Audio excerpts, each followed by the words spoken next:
the Leader. I recognize the Leader of the NDP. Thank you, Madam Speaker.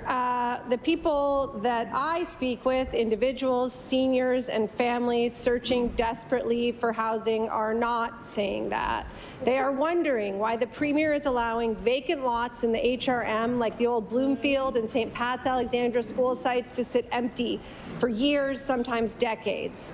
Experts say that we will have a shortage of 33,000 affordable housing units by 2030. 33,000 affordable housing units. Speeding up permitting isn't going to help if developers don't build. Does the Premier think it's acceptable that vacant lots in the middle of our largest cities sit empty while families search for a place to live? And if he doesn't, what is he going to do about it? The Honourable Premier.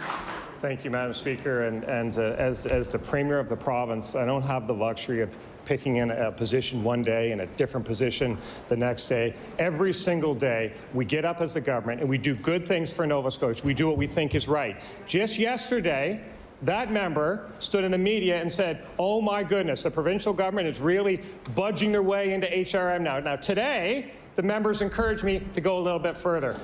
Madam Speaker, we are focused on housing for Nova Scotians, and we will continue to be the party of action. We will continue to be the party that gets things done for Nova Scotia, and we won't flip-flop in the wind depending on what we think might sell in the media that day. Honourable Leader of the NDP on the first supplementary. Unlike the Premier, we are in dialogue with our municipal units and we understand what they want. And one of the things they want is permissive legislation developed in concert with their provincial partners. This is one of those pieces of permissive legislation. Madam Speaker, anyone searching for an apartment right now will tell you that the only lease available to sign is a one-year fixed-term lease. The inevitable result after a year is up is a rent hike or an eviction. You can't keep rents reasonable or protect people's homes with this kind of constant churn. Does the Premier think that people should be forced out of their homes because their fixed-term lease is up? The Honourable Premier.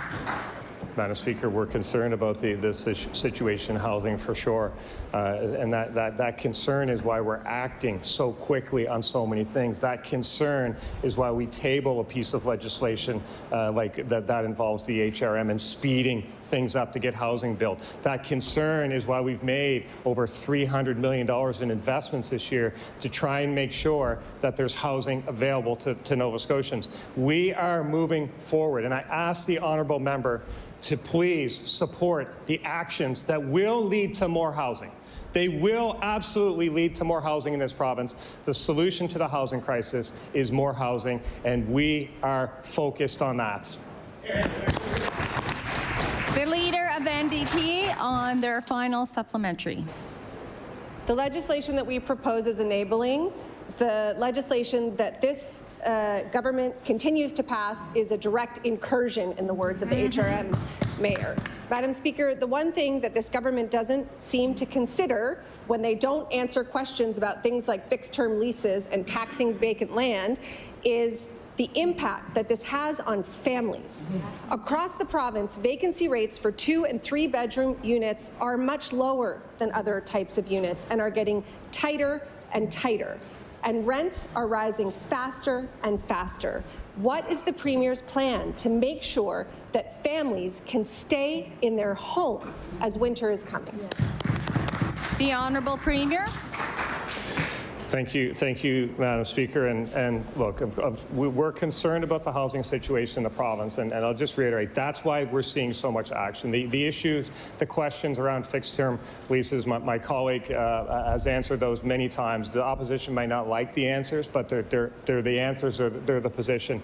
We'll move forward on trying building more housing stock to make sure there's housing available. We'll move forward with protecting tenants. We'll move forward on just moving opportunities for people to have a place to live, and we'll work with the municipalities. I'm very proud of the work the minister has done with the municipalities. Right now, renegotiating an MOU that hadn't been changed in 25 years, Madam Speaker. We are working with the municipalities. The municipalities know it, but what I'll tell you what won't happen, Madam Speaker, is we won't slow down. We will put Nova Scotians first, and we will move quickly on these files.